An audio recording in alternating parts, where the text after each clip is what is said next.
be off doing jungle half the time, exposing that tier 1 tower to the early Jakiro push. This seems like a decent response. Meanwhile, Signature Trust, obviously, they've got the Doom off lane, which should be doing all right. They also have, I feel like Juggernaut, you can't put as much pressure on a Juggernaut when it comes to ganking from the Bounty Hunter either. Like, Alchemist doesn't have the same kind of defensive capabilities that Juggernaut has. Seconds to battle. They ping out the Bounty Hunter, and yeah, as you mentioned, one of the nice things about Juggernaut, much like the PL, is that it's almost immune to Bounty Hunter harassment. But that's not to say he's going to have an easy lane. Even though he does have the Blade Fury, Jakiro is nothing to scoff at in the lane. And wonder, oh man, if they both get both the Bounty Runes, that's going to be so big. The block off is there, QO. Right clicking away. Bounty Rune is going to go his way. Now he's going to have to use his spin here in order to get out safely. Lakel's just trying to go for the body block just to improve the damage they can get onto QO. They're actually going to go for the dive here as they manage to hit the Crystal Nova. QO will be the first blood. They managed to chase him down all the way underneath the tier 1 tower. It was a heavy investment from Signature Trust, but they do get some payback for that Bounty Rune being stolen. Still, though, I doubt QO is going to be too concerned. Starting out with both Bounty Runes is still really good. Oh, and nice block from Febby. MyPro just kind of battles it out, realizes he's going to have to scoot his way out of here, otherwise he's going to take too much damage. Yeah, lucky thing, Blade Fury cooldown is quite long. But I'd say MVP are, yeah, like you said, pretty okay with that exchange. MyPro, he thought he could turn around and go for that one, the Fairy Fire, and they also get the Fissure. Still, though, I think that no matter what, QO was kind of trapped in there by creeps. So this definitely opens the Doom up to having a much better time at the top lane, but it's they're essentially running a dual lane for a dual lane. Bounty Hunter's going to roam onto mid, so they're kind of keeping the Earthshaker mid as well. And not to mention, the CM was sort of forced to skill Crystal Nova, so this Enchantress is going to have more time to, like, CM wants to get level Aura at level 2, possibly, which means it delays it until level 3, the Frostbite, and then 4F should have a pretty good lane. Right. Yeah, that's actually a really good point. Boombell's going to be behind into farm. Forev is able to do a lot more in this lane. In fact, he just got the Wild Wing Ripper, which is pretty happy days for him. Nice. Tornado's going to be able to curb some of that harassment for sure.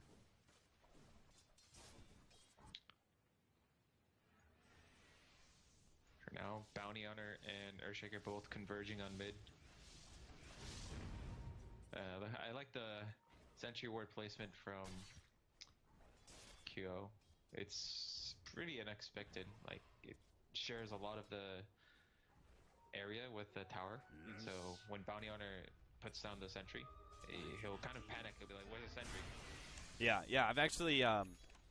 I've actually seen, this is like a very recent trend, but if you look at the Radiant side mid, the ward is usually like right here or even a little bit farther back, underneath the Radiant Tower as well. That seems to be the recent trend in order to deal with Bounty Hunters, because most of the time, like, you don't need the ward to cover the other side of the hill for you. That's just like that's completely unnecessary. All you need is to cover your own hill against a bounty. Top lane, Dubu is going to be run down.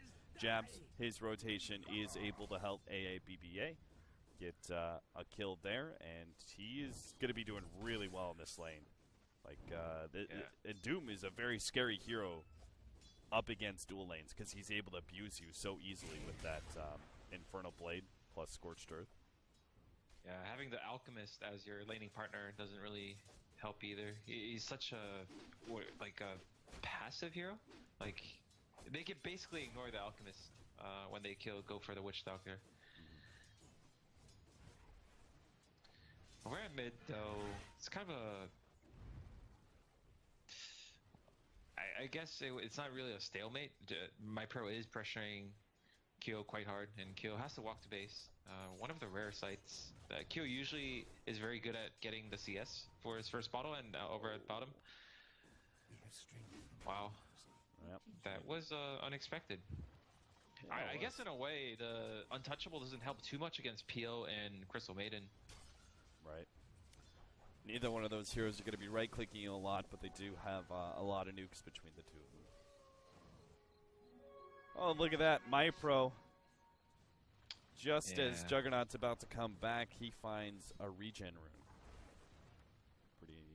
Pretty lucky. Is there any player that's known for regen runes, like the S4 haste rune?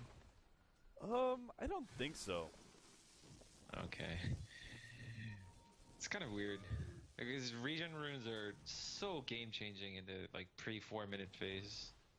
Yeah, that's true. I think there are games that I feel are honestly won by regen runes. Like both mid players are so low, and especially back then when the runes spawn randomly on either side. Oh, Dubu goes down again. Not much that Febby or MP could do about this. It is such a tough lane for Witch Doctor and Febby. Bounty Hunter, they actually might be able to trade this one out. Jabs doesn't even go down. AABBA, though, he's got to back himself up. He started thinking he was going to be able to hit the Infernal Blade and follow up with another Shockwave, but realizes he was too far out. Will be able to keep his healing self for the most part. Jabs goes ahead and commits suicide against the neutrals. Bottom lane looks like they're going to go on for Rev. The Frostbite is there. They don't have another round of nukes. This Lance is kind of final, and it's not enough to actually kill Forev, so he should get away. Nice escape from Forev. I don't think Lakelza and Boombill even wanted, like, they didn't expect to get the kill. It was just some sort of harassment to bait out the heal, to put Enchantress on the back footing. And now that there's a bounty on her, though. Maybe. Oh, it takes so long. Can't even get the Janata hit in. And so Forev's just battling it out with Lakels right now because he's got the Satyr creep. Now the bounty hunter's revealed himself. Forev is going to start backing himself away. There's going to be another Lance coming out. Forev not quite dying to that one. Goes down to 29 HP. Lakels is going to end up dying to the tower shot. Courier gets away ever so barely. Everything on MVP Phoenix is just lucking out by inches. Boombell is now going to be run down by QO underneath the tower as well. So the rotation. QO buys himself time. Have a TP. Starts bottling himself up. He's got the healing ward. Healing ward takes out by the tower, and he will end up going down. If he had been able to juke that out for a few more seconds and had his Blade Fury, maybe he could have escaped. Uh-oh! Now MP's going to be gone on the top lane. It's Phantom Lance who makes a rotation up the top lane. He just uses Soul Ring, too, before AABBA managed to snatch him there. Bottom lane, back over to there. Febby ends up going down. Jabs, as well as MyPro, chase down that Earthshaker, and the laning phase is broken. That's really what it comes down to. No hero is in the lane that they are supposed to be at this point. This is so much trouble for MVP, considering they're a team renowned for winning the early game. Like, the early laning phase, they are pretty strong in the laning phase, but all three lanes are pretty much a disaster. We saw what happened to the supports at top. Kyo isn't having an easy time. And I guess Forev is, like, individually, he's having an okay time, but his teammates kind of screwed up the lane for him. Yeah. He's going to lose his Wild-Moving Ripper to the Crystal Maiden. And Jakiro, MyPro on this Jakiro, I keep looking at the Jakiro because I haven't seen too many mid Jakiros, like, for myself. Just interested to see, like, what kind of details, like what separates the mid Jakiro from other Jakiros, and he's going for 404, which isn't too uncommon, and looks like an early Yule Scepter. This'll come in handy. It's interesting. I guess it makes a lot of sense because he's gonna do so much damage output, and it's gonna give him some sort of defensive ability against the Juggernaut as well. Yeah, I guess I didn't, like, there was that old Jakiro Yule Scepter, you know, you would get Yules and Blink on, like, the 4-position Jakiro. And that was pretty good at one point in time, but I'm surprised the Yules now just because of the decreased range. I guess if you're not focusing too much on Ice Path, the decreased range doesn't hurt you as much, but it does kind of suck just because it's not the same kind of initiating item it once was. In fact, you'll see Lena's oftentimes build Ether Lens when they go Yules, just to increase that range. Oh, Dubu. They are quite surrounded. Do the rest of MVP have TPs? The Juggernaut does not, and 4 of an Earthshaker do, but I feel like it's going to be too late. Yeah, they got the Doom. Dubu's just going to leave MP behind. He knows that guy's very dead with that Chemical Rage, but he's not going to be able to make it out.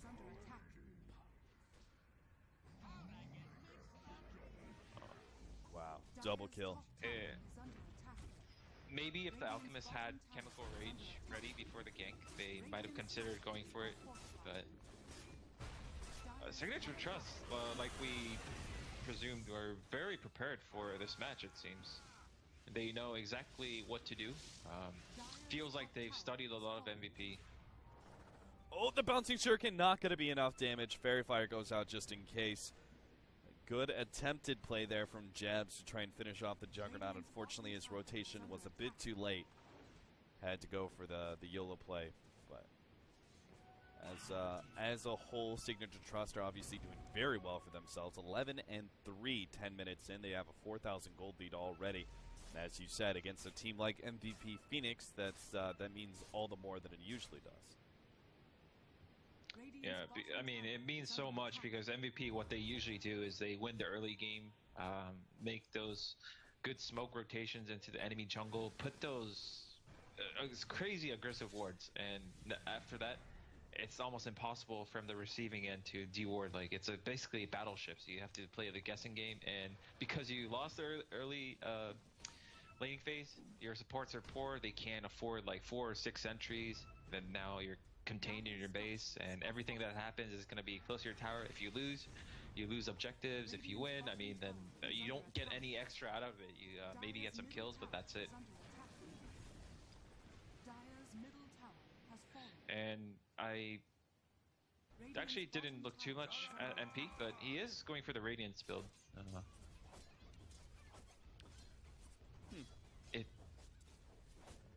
Uh-oh, Barrage dead. Yeah. I mean, they finally hit him with the Ice Path. You're going to be able to slow him down. That's 5 heroes. Yeah, no Doom. So Doom not required. I like the choice of picking up that early Purge creep. So there was really no way that Enchantress could actually escape. But he's also doing something really smart. He's holding on to his mana oftentimes. QO gets out of the Frostbite. Yeah, he's going to be doomed up. Dubu's going to have to come in with a Voodoo Restoration to heal him off. Febby trying to stop this push forward with a Fissure, but is going to end up costing his life while QO does manage to escape. Looks like that Voodoo Restoration keeps him alive. But still, Signature Trust put the pressure on MVP Phoenix, force them to react defensively, still losing some heroes, and still going to lose their tower as well. Yeah. Jabs trying to go for the career, but a bit late. But, I mean, that just illustrates the problem with Alchemist. Not the problem, rather the weakness. And it's a safe lane Alchemist, which is not too common. But still, I think it basically has the same He just got his relic. Jabs able to pick him off inside the jungle because he's a little bit just over-leveled as a bounty hunter.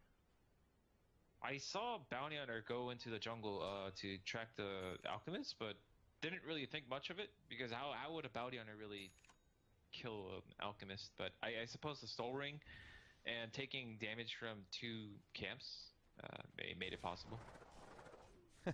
Oh. Jabs is like, nope, you are not going to be stacking that up. Get some damage onto Febby. They have it blocked out anyway. Kyo at bottom. Is he dead? He's going to be purged up. Omni Slash goes around, doesn't have the spin for another 5 seconds, so they're able to hold in place really well. He will have the spin. He's going to go for the TP out, but there's too much damage. Again, Jabs' rotations, even if he didn't have the most successful first 2 or 3 minutes, he his rotations ever since have been paying off big time. That is one of the worst feelings as Juggernaut too. Using Omni Slash and then dying anyway. And they're going to feel pressure all over the place. Their tier 2 tower going to be taking some damage. Boom Bell will not be able to escape. Okay.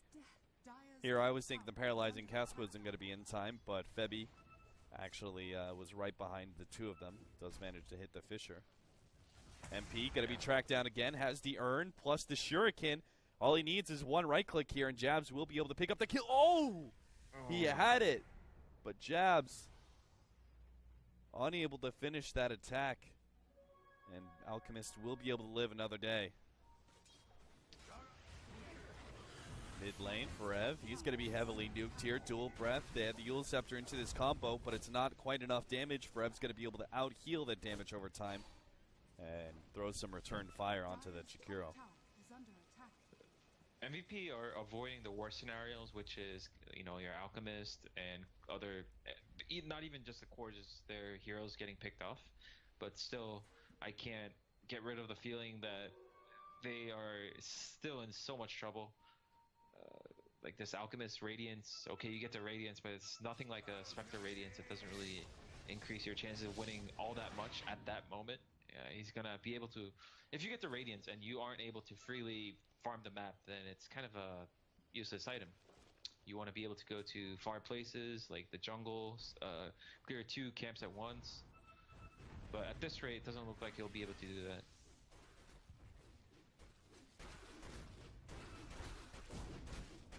Yeah, if you look at that net worth chart, it's real dismal for MVP Phoenix because while they may be ahead as the Alchemist, he is not ahead enough. He's pretty much tied out with 3 other heroes almost. The Doom, Jakiro, and even the Phantom Lancer is not trailing by too much. And as an Alchemist, you need to be ahead by not just, you know, 1K. You need to be ahead by like 5 to 7K.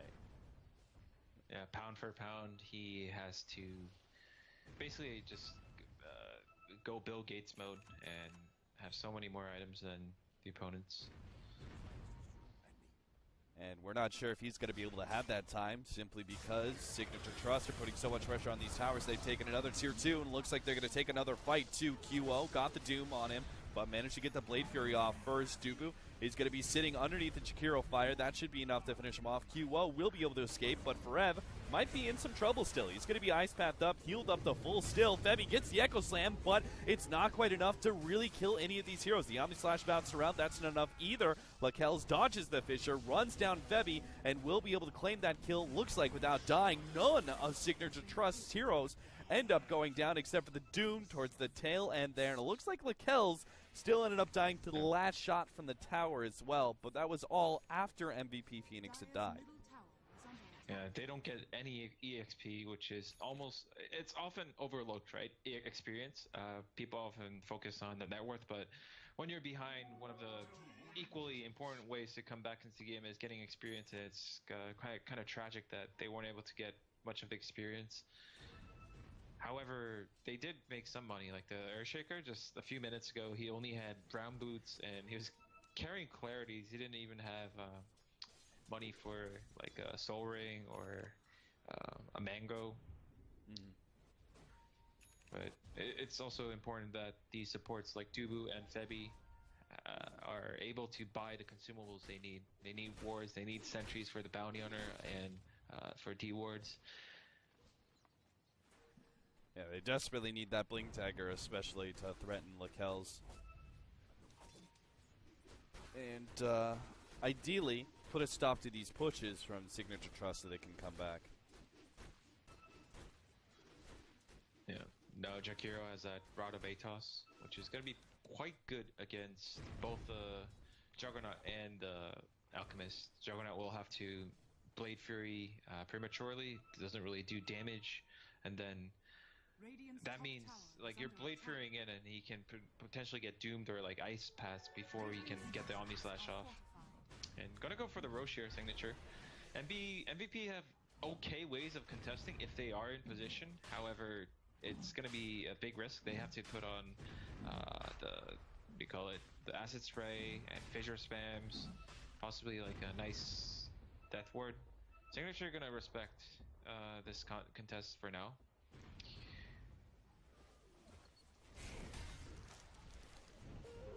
So no free Roshan just yet for Signature Trust, but I think at this point, since they couldn't quite get that, they're just going to push down bottom, take that tier 2, and then from there, ooh, yeah, they got MP. I think they got him dead to rights here. so much damage. If they're able to keep those slows down and keep him under that macro pyre, they've got Doom's really good. Not necessarily because of any of his other abilities. It's actually the Infernal Blade that is so strong against the Alchemist, just because he's a higher HP pool. So they get another track kill. They're going to be able to get a Blink Dagger now for our Doombringer. So he now has that initiation factor with Signature Trust. We're a little bit lacking, to be honest. Their initiation was essentially Yule Scepter or Janata Slow from the Bounty Hunter, and that was kind of it. Now they're going to break the smoke here. That's unfortunate. They're still trying to chase down MVP in the Radiant jungle, but they give up on that chase.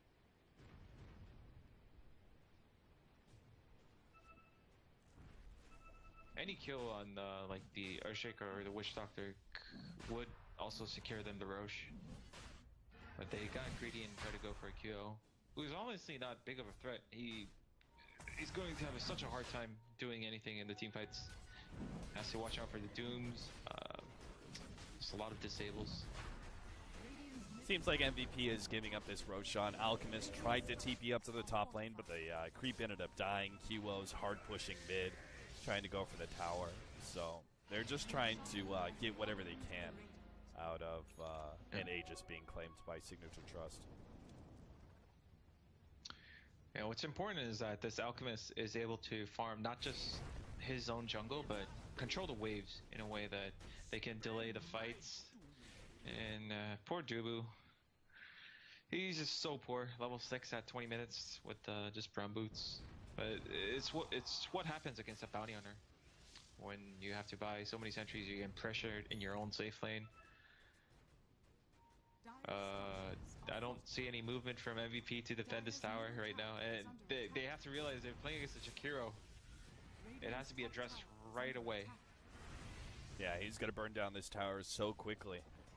Every 4 seconds, laying out another liquid fire. The initiation comes from the Alchemist. They are able to combo stun MyPro, making sure he doesn't get off a good ice path. The Guardian Greaves does barely keep our Jakiro alive from those Enchantress shots. Jump in. Oh, BBA looking for his Doom target. Tries to throw it on a QO. Does get it off at the last second, but his initiation kind of ruined there, and they will have return fire there from MVP Phoenix. Looks like QO is going to be dying to the damage over time from MyPro, but it is still a 2-for-1. Make it a 3-for-1. Oh, saves the Aegis just for a second, and then Forev casually finishes it off. Signature Trust, that was just not quite the initiation they needed. Yeah. I think that Doom jumping in like that was a bit too...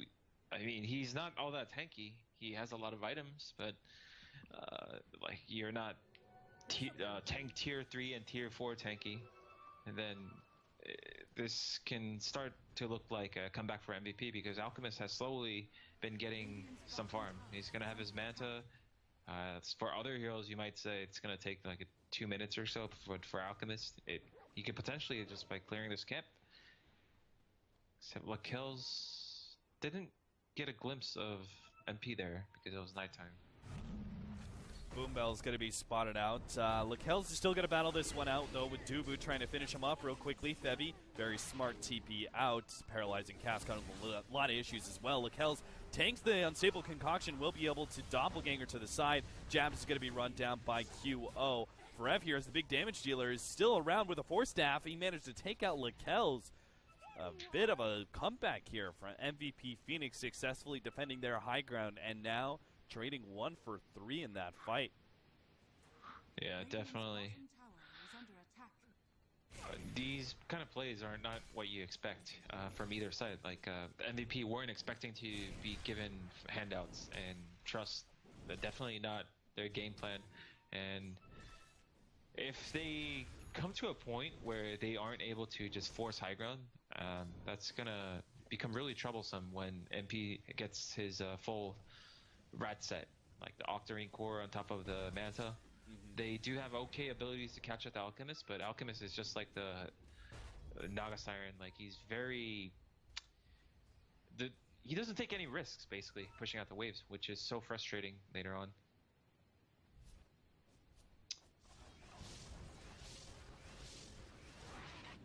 Talk about split pushers. Kiwo's been doing a lot of that because they only have one disabled to go through his spin. He's able to aggressively push out, spin TP on lanes. And Enchantress, 4 have decided to go for the Force Staff instead of the Aghanim Scepter. I think this is a really good choice because their main focus was surviving the game. He didn't really... Yeah, you can get the Aghanims, and I say that, and he gets doomed. Pretty dead. Takes so long, but he gets the Infernal Blade down. Forev will end up dying. What do you think about this choice, though, from Forev to go for this offlane build where he picks up the normal, the normal increase in range, but then he goes for the Force Staff and now Mask of Madness? Yeah, I think Mask of Madness is more about the high ground defense. He wants to be able to chuck whoever, like earlier the Doom blinked in, and if ever there's a scenario where there are Radiant heroes on the Dire base, like high ground, then he wants to turn on the Mask of Madness, and it probably does more damage than the Aghanim Scepter because of sheer attack speed. And then it could also force the Doom to doom him instead of his Alchemist and Juggernaut buddies. Yeah. Which is not the worst because, it's like, hey, doom me instead, except I'm going to have a heal and there's a good chance I'm going to survive it. Yeah. I was just going to lead into that question. Do you think that Doom now should be prioritizing the Enchantress just purely based off of that damage? Even if you can't get that kill, disabling that impetus shot and forcing the Enchantress back to Fountain, is that the better play than targeting the Juggernaut? It's hard to say. I think I've mentioned this in another game with Doom, but if you want to be a good Doom player, you can't just make up your mind about who you want to Doom before the fight. You have some priority lists, right? You look at these heroes, you're probably thinking, I probably don't have to Doom the Witch Doctor. He doesn't really do much damage. He's going to die so easily. The Earthshaker doesn't have a blink. So you want to Doom one of the 3 cores, and potentially if you can Doom like an Alchemist before he has Chemical Rage on, that could be super value. Or the Juggernaut, actually Dooming Juggernaut to prevent Healing Ward is also pretty good too against a high ground defense scenario. But it'll come down to the situation, and it's not easy.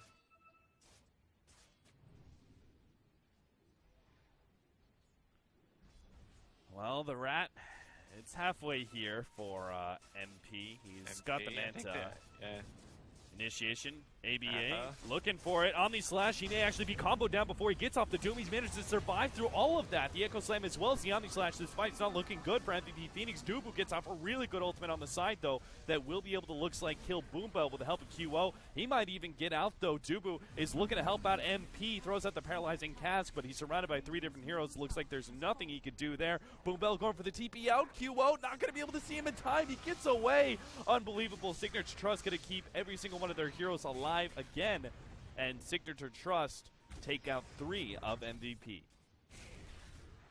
Yeah, I thought it was going to be a disaster for Signature because Doom blinked in and he didn't really find anyone. He was sort of out of range, but I guess, net worth graph doesn't lie. Just Trust are so rich, basically. The Bounty Hunter is a Guardian Greaves, and when Doom was low, I'm pretty sure the passive on the Guardian Greaves, it helped him survive so much. Yeah. Because at that point, he's like at 43 armor or something like that, right? You see 15 armor, plus he already had the plate mail on him and everything else. So that Omni Slash just started doing no damage. Yeah, but MVP are still okay. They fought very far away from their base, and Alchemist died. It's not ideal, but he's close to that Octarine core.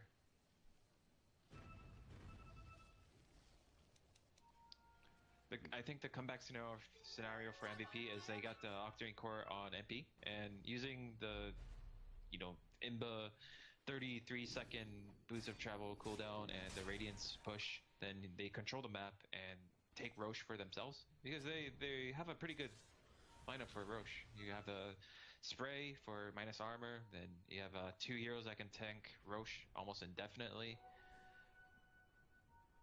And Earthshaker and Witch Doctor, possibly some of the best heroes to contest or like counter contest when like the other team is trying to contest you. These 2 heroes are really good at fighting around the pit. Yeah.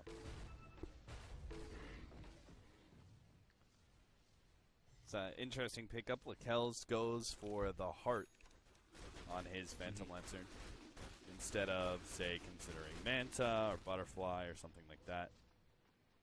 Why do you think that is? Is that out of fear of the Echo Slam essentially kind of one-shotting him? I think earlier when they tried to go for a high ground, when they were in a more confident position, they had some trouble with sustain. They do have the Urn and Guardian Greaves, but the Enchantress is starting to do a lot of damage. The Acid Spray and PL. The bottle is basically not enough for him to fight comfortably with his teammates. He's not the main damage dealer, but however, like he still is going to be useful with his Diffusal Blade and Lance chucking. The heart just makes it so that he can also be there with the Doom. Right now, Doom is pretty much the only true frontliner, and the more frontliners you have, it's just very synergetic. Febby finally gets that Blink Dagger, and if he keeps this hidden from Signature, that would be potentially, you can see a really good Echo Slam. It's a level 2 Echo Slam too. They're gonna have to start TPing back. Actually, Signature Trust, they keep the Jakiro there a little bit longer. I thought they were actually gonna back up and do some sort of smoke play or something, but they're fully defensively rotating. MVP Phoenix might just be able to get out of this unscathed. Forever's just taking that tier 2 tower and will be able to prance away, thanks in part to that Force Staff. Yeah, and Mask of Madness. Well, he activated later, but I actually don't remember if Doom disables Mask of Madness. It shouldn't. Yeah, no, it shouldn't. Yeah. Febby? Might be done for here. QO comes back, has the Omni Slash ready to go.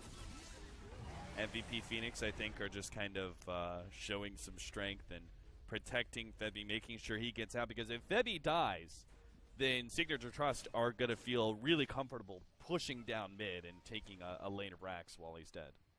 So they really do have to make sure the support stays alive. I mean, if MP is like super on top of his game, he can't play that Naga way where he goes into the middle of the map somewhere, hides, and then starts cutting creeps, which should be very frustrating for Signature. And Forever here gets doomed.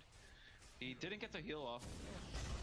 Echo Slam still gets laid out. They are able to catch Lakelz here. The ultimate goes down for the Crystal Main. Actually does a lot of damage in a short period of time. 2 down from MVP. They're going to get a 3rd and Doom quite easily. MP comes back. He's got the Unstable Concoction ready to go. Starts going for the Doombringer with his Manta, but he's going to get torn apart before he can actually kill the Doom. In fact, he's getting kited around now. QO is finally able to finish off the Doom, but again, they're just ignoring Lakelz, who's able to clean up the backline time and time again. In fact, QO, now that he's out of that spin, he may just be run down. He's already been purged once, trying to escape back to the tier 4 towers. Lakelz purges him again and keeps on laying into him with another Lance. They might just be able to run him down if they had another stun, but unfortunately that's not the case. They blow through all their Diffusal Blade charges and are unsuccessful in their attempt at going for that kill, which also means they can't very easily go high ground. They win the fight, but they still have to defend their side lanes. Yeah, it's interesting that actually the off lane and mid hero for Signature are the better heroes to high ground than the carry of Signature Trust. That freezing field from Crystal Maiden, it seemed to do so much damage in such a short amount of time. Maybe lucky procs, but it just, the Earthshaker and what was it? The Enchantress, holy crap. They just disappeared. Yeah, I think that was some very fortunate Novas that went down from that freezing field. Jab's going to be run into. Combo stunned. They get the Shiva slow, but I don't think Signature Trust can actually pursue. Forev positioning himself very far forward here. Does manage to get the Force Staff ahead of the Ice Path. Now MP is here for the Unstable Concoction. Gets the stun onto Boom Bell. The Juggernaut spin. Omni-Slash manages to stay onto MyPro. Looks like he's going to be going down here. Lakelz, it's all up to him to try and win this fight. Febby manages to successfully TP out. Lakelz dodges the Unstable Concoction with a Doppelganger, but I don't think this really matters too much. They might be able to get Forev, but MVP Phoenix are still going to be, I think, pretty happy with that exchange. As bottom lane, QO still running at jabs. We'll be able to get him eventually. Lakelz came back with the boots of travel in. Yes, Forev is able to get out because of the fact that Lakelz abandoned that kill, but this one's definitely more important. If they can actually get QO, they'll not only get a big carry kill, but also dropping the gem. Yeah, it looked pretty good for MVP, that engagement, until Kyo died. Kyo dying itself, plus losing the gem, not ideal. But he played that pretty well. He used the defusal charges to secure himself some kills, and he might have gotten away towards the end if he had more.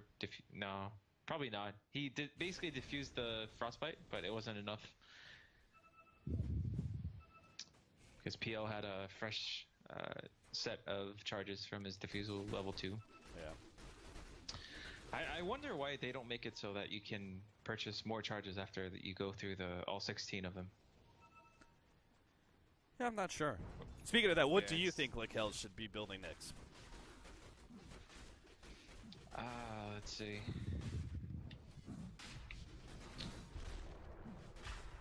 Think Butterfly is the answer, maybe? Butterfly.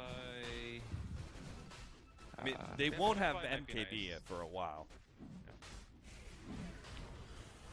Thinking Scotty can also be nice. Yeah. To lock down the Juggernaut or the Alchemist. I think, and more stats is always better. I think those two are definitely on my top 2 items for Lakelz to pick up. I think because both the go ahead. Yeah, both the items we mentioned they help in DPS and tank ability. I like if he had a different item other than Heart, I would say Scotty for sure. But I kind of like the idea of Heart into Scotty. I think something about that sounds like really good, just effective HP. They will be able to get a nice double stun there with the Ice Path. The jump forward here. Unstable Concoction going to go down onto AABBA, but they already took out the Witch Doctor. Combo from Febby. Echo Slam onto 2. They will be able to take out the Doom, but still, Lakelz lives on, and he's just trying to deal with his damage dealer, Forev, in the background. QO going for the spins is going to be able to go onto the Chikira with the Unstable Concoction, locking him in underneath the staircase. Signature Trust now hiding themselves in the trees. Boombell going to be hit by that Fisher. Still going for Forev, though, trying to run him down with the Lances, but Lakelz just doesn't have the attack speed to be able to accomplish that. Hit by the Unstable Concoction. Can they combo stun him long enough to be able to take out this tanky hero? They manage to get the Doppelganger off. Shiva's is still there. Baits one of his illusions to the side, but they still have the Unstable Concoction, realizing which one is real. They combo the stuns even further. MVP Phoenix win the fight and will now be able to take Roshan, completing their comeback. Yeah, I think at this point MVP have come back where it's in their favor now. That Doom getting absorbed by the Lincolns was so big too. For kind of a surprise Lincolns, I suppose. Doom was completely not aware of the Lincolns. They had to spend so much time trying to chase down that Enchantress still because the DPS was still there, and it's a hero you kind of have to address. If you're not able to disable that ultimate, then you've got to be able to put some pressure on her, and that just meant that the damage was drastically slowed down by Signature Trust. They weren't getting very much value out of their Phantom Lancer because of that untouchable slow, and now they really can't afford to lose any heroes while MVP Phoenix is trying to push high ground because they're trying to keep this buyback alive for the Phantom Lancer so he can get his next big luxury item. But the MVP Phoenix are going to be able to make the jump here. The Omni Slash goes on to MyPro. They do have the Glimmer Cape, though, and QO unsuccessful in that regard. Forev comes forward, unable to get the bounty hunter as he goes in biz. Good Ice Path, good on Macro Pyres. They bought the time necessary for Lakelz to come back naturally without using his buyback, and MVP Phoenix will now have to retreat. Looks like they might be baiting with the MP. He does have an Aegis, and Oh, not again. Oh. The Lincoln still manages to go off. AABBA is going to be attempted save here for Signature Trust, but the Fisher holds him in a little bit longer. The Glimmer Cape finally wears itself out, and the Enchantress will do the honors of killing him. They still have the Echo Slam, too. There was a bit of a miscommunication, I think. They meant to use the ATOS on the Enchantress and kind of doom right away. But honestly, looking at what's happening right now, that doom on Enchantress, I doubt it would have mattered too much. Everyone else is so strong now. The game is no longer what we were seeing 20 minutes ago. All 5 heroes on MVP are quite effective at their job. Boy. Maybe the Witch Doctor less so, because he's kind of underfarmed. This Enchantress is so scary, though. With the Ags given over to him, with Mask of Madness, Dragonlance, Lincolns. He's 6-slotted, kind of with some poor stat items, but he's still kind of 6-slotted with an extra Ags in that 7th slot. Yeah. I mean, March and I were talking about the Enchantress builds lately. We were saying, okay, like obviously the most popular build is to go Dragonlance into Aghanims, right? But Ooh, Echo Slam, Colton Jams. Wasn't able to get the full combination because the Shuriken bounced back, but still, they were able to control the Bounty Hunter long enough to kill him, and Lakel's is low enough that he can't really go anywhere. He's going to have to go back to the fountain here sometime soon, as I can't imagine he's going to be able to battle that out with these heroes much longer. QO is on the hunt. They're going to be able to get another Enchant Totem, slowing down Lakel's, and I can only imagine this is GG from Signature Trust quite soon, as, even after the buyback, they still call it. Yeah, I felt like it was a really noble effort from Signature Trust. Felt like really they knew MVP inside out during the early game.